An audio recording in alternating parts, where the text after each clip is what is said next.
Ouais, je voudrais qu'on discute de la liberté aujourd'hui, qu'on ait un petit échange là-dessus. C'est une des valeurs communes à beaucoup d'humains et qui est souvent mis alors en opposition, je sais pas, parce que c'est jamais l'un ou l'autre, mais avec la sécurité. Voilà, elle est mise l'une en face de l'autre, sachant que chacun met son curseur plus ou moins en liberté, plus ou moins en sécurité, ou alors, je ne sais pas si c'est possible, pile poil au milieu. Depuis 2 ans, donc j'ai ce fourgon aménagé qui me permet je me suis fait une belle diagonale dans l'Europe. C'est-à-dire que je suis parti en Estonie, je suis parti au Portugal l'hiver 2020-2021, je suis repassé bien sûr par la France au milieu, reparti en Estonie. Bref, donc j'ai fait plus de 50 000 km, je crois, 55 000 km en 2 ans, puisque je l'ai acheté en août 2020, donc presque 2 ans.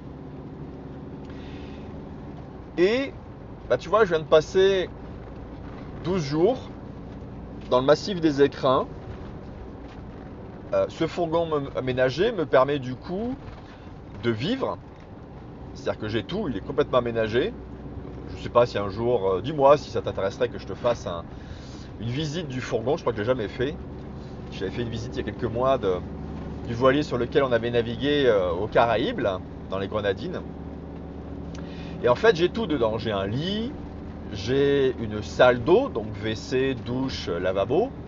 Et puis, j'ai une petite cuisine, mais complètement opérationnelle. J'ai 2 gaz, un évier, un petit frigidaire, donc un top, là, tu sais, les petits frigos que l'on retrouve dans les petits appartements. Voilà, c'est l'équivalent d'un petit appartement. J'ai 4 places pour manger, une table, enfin voilà. Et donc dans le fourgon, je peux vivre.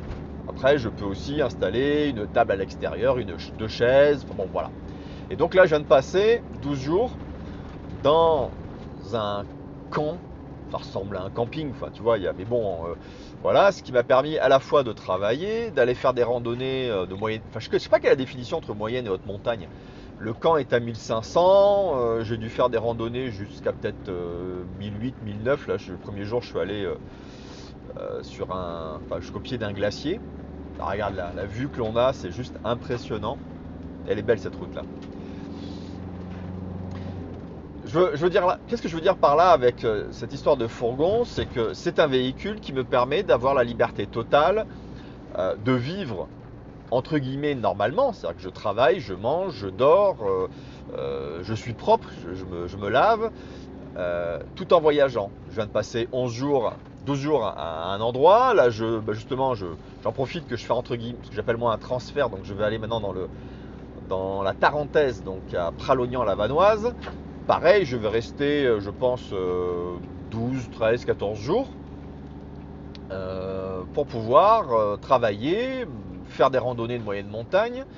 Et puis la différence par rapport à ici, c'est que là-bas, en ce moment, enfin de mi-juillet jusqu'à mi-août, il y a Polo Pierronnet, qui est un des spécialistes, voire le spécialiste de la PNL en France, enfin, en tout cas au niveau formation, qui organise tous les jours des stages.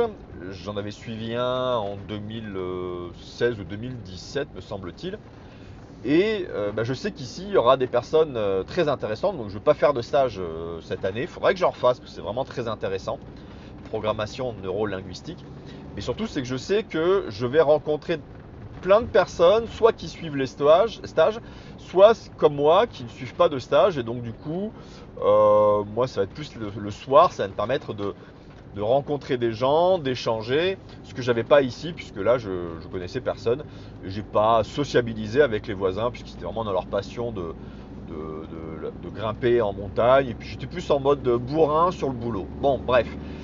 Donc, liberté totale, c'est-à-dire que là aujourd'hui je suis donc dans les Alpes françaises.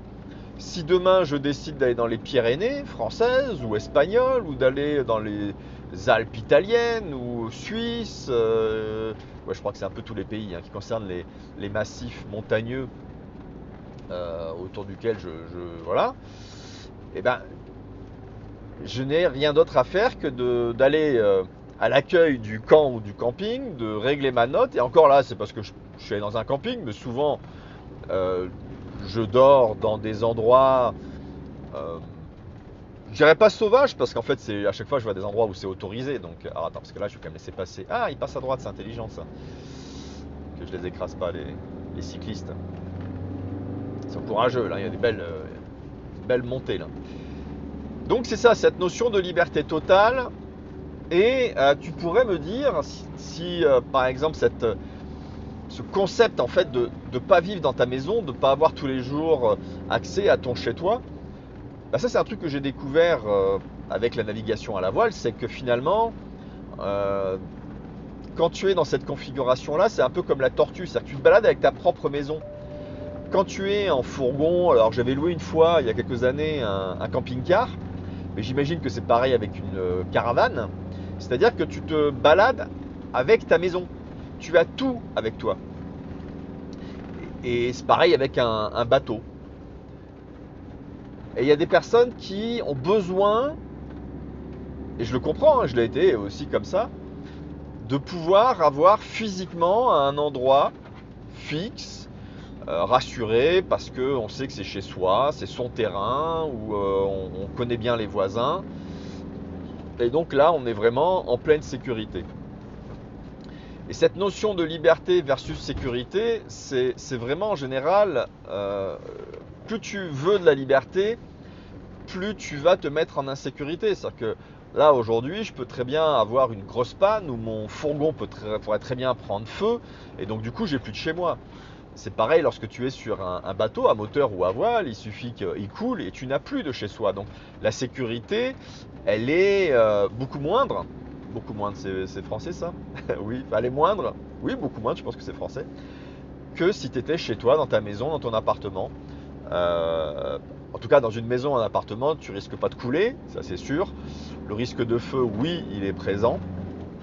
Donc, par contre, voilà, là, je me retrouve seul. C'est que si à un moment, je suis avec un véhicule qui prend feu, bah, j'ai pas de voisins, je connais pas les gens autour de moi, et donc je dois compter sur mes assurances véhicules qui déjà vont prendre en charge mon fourgon, ensuite qui vont, j'imagine, trouver une solution pour que je sois logé.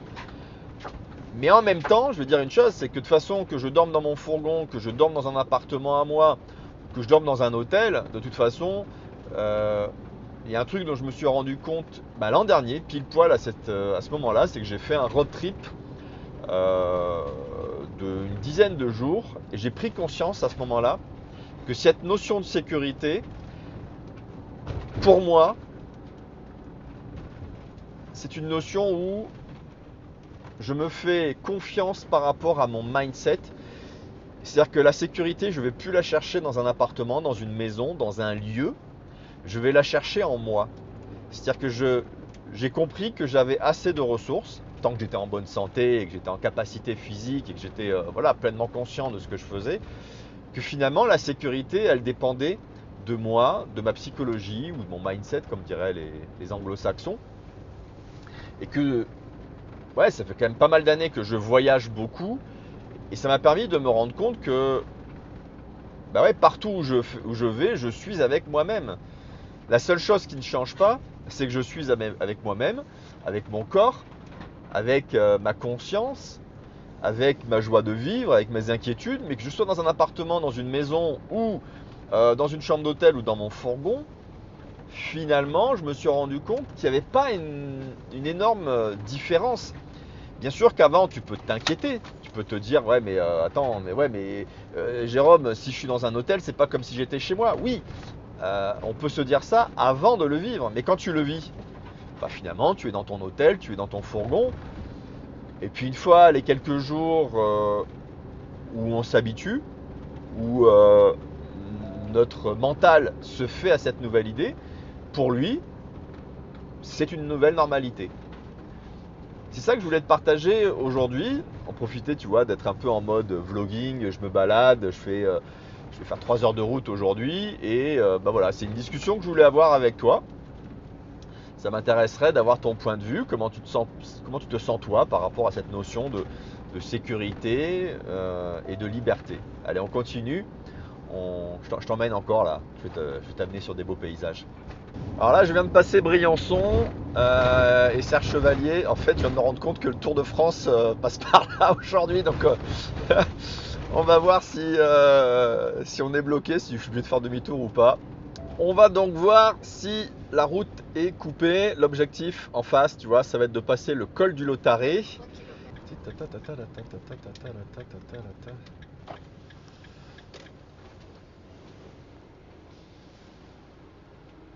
Bonjour. Bonjour. Je voulais passer le col du Lautaret. J'ai compris que là j'étais en plein milieu du tour. C'est ouvert ou c'est bloqué Alors ou... pour l'instant c'est encore ouvert, on va fermer à peu près vers 13h15 et 13h31 c'est le passage fermé pour tout le monde.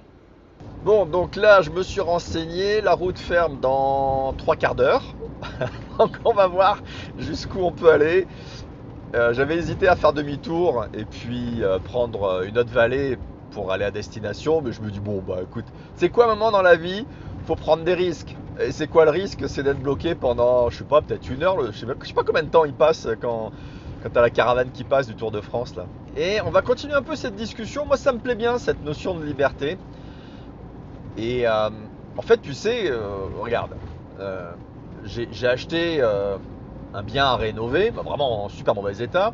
Je l'ai rénové et puis à la revente, j'ai fait une plus-value qui m'a donné à la louche 3 ans de liberté. C'est-à-dire que pendant 3 ans, j'ai pu vivre avec l'argent de cette plus-value. Et c'est pour ça que pour moi, entreprendre, investir, négocier, c'est des choses qui permettent voilà, d'améliorer la liberté, de s'acheter une liberté. On dit souvent, ouais, l'argent ne fait pas tout. Non, l'argent ne fait pas tout. Mais l'argent permet de s'acheter justement cette liberté. Après, voilà, ce que les gens en font de cette liberté, est-ce que c'est positif ou négatif, ça je ne sais pas. Mais en tout cas, c'est ça que je voulais te dire, c'est que moi, cette opération m'a financé 3 ans. Alors qu'est-ce qu'il va faire? Il va me laisser passer, il est sympa? Non, il est pas sympa. Il est pas sympa. Voilà. J'ai mis le clignotant et comme je suis un peu plus gros qu'eux. Voilà, bref, donc j'en étais où? Oui, voilà pourquoi moi je parle tant de négociations sur cette chaîne YouTube ou dans le canal Telegram. C'est parce que la négociation, c'est un accélérateur. C'est pas ça qui va faire que tu sois libre. C'est comme l'argent. Si tu as beaucoup d'argent, mais que tu claques ton argent en faisant des fêtes, en t'achetant plein de choses à un moment inutile, bah, tu t'achètes pas plus de liberté. Donc la négociation, c'est pour ça que pour moi, c'est un point.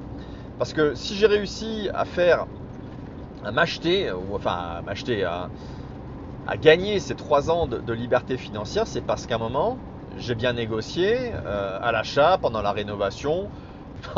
Finalement, j'ai fait demi-tour parce qu'il y avait un gros panneau lumineux qui disait que la départementale serait fermée de 13h à 19h. Donc 8 heures bloquées, non, ça aurait été bloqué 1 heure ou 2. Oh putain, il y a le boucan que ça fait dans le fourgon, désolé. Donc ouais, j'ai fait demi-tour. Alors officiellement, il me reste plus que 8 minutes pour m'échapper de la vallée. Bon, la gendarmette à qui j'ai parlé, elle me disait 13h30. Donc bah écoute, on va bien voir, hein. On va bien voir. C'est l'aventure, c'est l'aventure. Ben là, je passe par l'Italie. On va changer de région. Là, je vais quitter la région France. Tu vois, il y a le poste de... Là, c'est étonnant, il y a encore le poste de douane. Là, il est en train de contrôler depuis tout à l'heure une partie des voitures. Ah non, contrôle de police, c'est pas un contrôle de douane. Allez, on quitte la région France.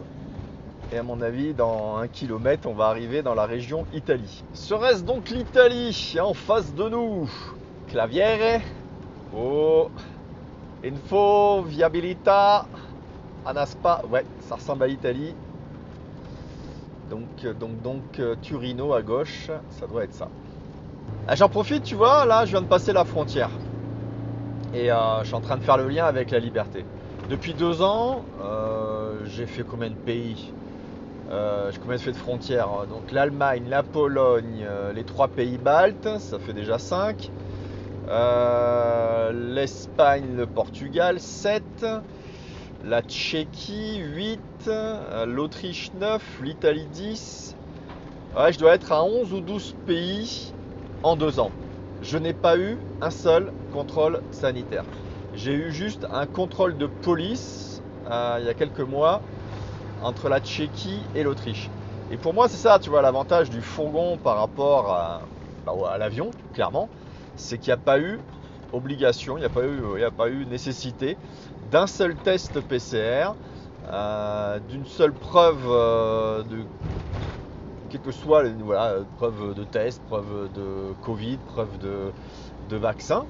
Et ça, c'est l'énorme avantage du fourgon, c'est que l'Europe l'Europe est constituée de plusieurs régions. C'est pour ça que je te disais tout à l'heure, on a quitté la région France pour arriver à la région Italie. Clairement, c'est comme quand tu passes d'une région à l'autre en France. En Europe, il n'y a plus de frontières et donc avec ta voiture, avec ton fourgon, enfin par la route là, tu es complètement libre d'aller où tu veux, quand tu veux.